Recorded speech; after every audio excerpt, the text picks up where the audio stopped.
झारखंड में यूसीसी कानून लागू नहीं होने देंगे। आदिवासी समन्वय समिति के बैनर तले आदिवासी संगठनों ने राजभवन के पास धरना प्रदर्शन किया। प्रदर्शन के मुख्य समन्वयक देवकुमार धान है। उन्होंने कहा कि समान नागरिक संहिता जारी किए जाने के विरोध में 1 दिवसीय धरना व प्रदर्शन किया जा रहा है। इस धरना में बड़ी संख्या में लोग शामिल हुए हैं, जिसमें मुख्य रूप से उराव, मुंडा, संथाली, हो, लोहरा, मल्ही, गौड़ समेत अन्य समुदाय के लोग शामिल हुए।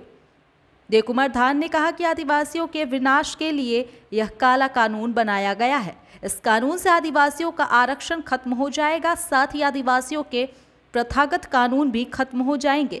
इससे आगे वही उन्होंने कहा कि 5वीं अनुसूची, 6ठी अनुसूची, CNT act, SPT act, Wilkinson rule सभी समाप्त हो जाएंगे। कुल मिलाकर आदिवासी इस देश से खत्म हो जाएंगे। द्वारा CNT एक्ट प्राप्त है, पेशा कानून प्राप्त है, विक्लिंसन रूल प्राप्त है, ये 5वीं अनुसूची प्राप्त है, उस पर प्रभावित होगा। और जो संविधान से जो हमको जो संरक्षण प्राप्त है, वो सारे संरक्षण हमको जो है खत्म हो जाएगा। चूँकि हम इसलिए सामान्य कानून हम पर थोपने का प्रयास किया जा रहा है। हम असामान्य हैं। चूँकि अगर सामान्य होते तो हमको इस तरह के 5th शेड्यूल, आरक्षण, CNT एक्ट हमको नहीं मिलता। तो इसलिए सामान्य कानून थोप के हमारा अस्तित्व को ही मिटाने का प्रयास किया जा रहा है। और एक तरह से हम कह सकते हैं कि इसको हिंदू राष्ट्र बनाने की ओर दिशा में ये लोग आगे बढ़ना चाहता है। इसलिए हम लोग इसका विरोध कर रहे हैं। और जो हमको संपत्ति का जो हमारा अधिकार है, मालिकाना हक है, उसका जो हमारा ताना बाना है, वो तमाम ध्वस्त हो जाएगा। इसलिए हम लोग किसी भी हद तक इसको जाएंगे और इसको रोकने का हम लोग प्रयास करेंगे।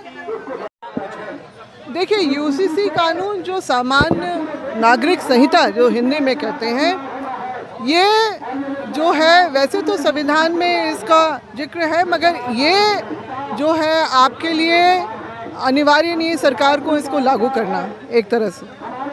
और भी कोई ज़रूरत नहीं है, मगर इसको जानबूझ के इसको अभी लाया जा रहा है, पेश किया जा रहा है, ताकि जो हमारे देश भर के जो लोगों को इसी बहाने जो है अपने कब्जे में करने का, अपने हिसाब से चलाने का।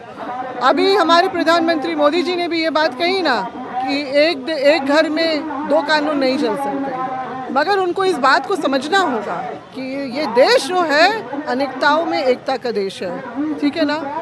और यहाँ पर किसी एक जाति, समुदाय के या धर्म के लोग नहीं रहते हैं।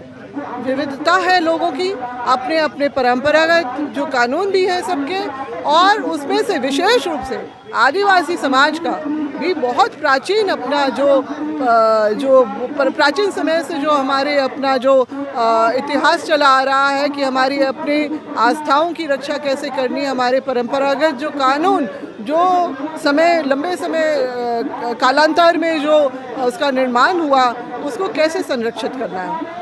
हमारे अपने पूर्वजों ने भी जल, जंगल, ज़मीन की रक्षा करने के लिए जिस तरह से क्रांतियाँ की, और बहुत सारी ऐसी चीज़ों को जो अंग्रेज़ों ने भी समझा कि आदिवासियों को अपने चीज़ों के साथ, अपनी व्यवस्थाओं के साथ छेड़छाड़ पसंद नहीं है। इसीलिए तो जब 1972 में जो इस देश में 1872 में जब इस देश में जनगणना का काम शुरू हुआ, तो आदिवासियों को अलग कॉलम कोड में रखा गया। उसके बाद 20वीं शताब्दी में जो है, और इसके बाद कई कानून भी हमारे ज़मीन सुरक्षा कवच जो है कानून के बतौर भी बनाए गए।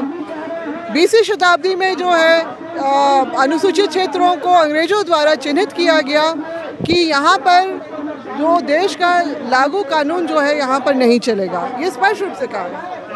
आज़ादी के बाद भी भारत के संविधान में भी इन सब बातों को यथावत रखते हुए, और बल्कि उससे आगे बढ़ के हमारे कस्टमरी लॉ को भी जो है कानूनी जो है मान्यता दी गई। साथ ही साथ 5वीं और 6वीं अनुसूची का भी निर्माण आखिर क्यों किया गया कि आदिवासी जो है अपने इलाकों में अपने तरीके से रह सके।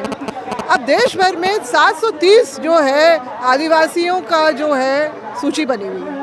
सबके अपने अलग अलग व्यवस्थाएं हैं, अपना अलग अलग प्रथागत कानून है। तो आप उसको एक कॉमन सिविल कोड में आप कैसे ला सकते हैं? क्या ये संभव है? क्या ये उचित है? ये सर्वथा अनुचित है और इसलिए हम लोग अपने अस्तित्व को बचाने के लिए, क्योंकि हमारा अस्तित्व खतरे में आ चुका है।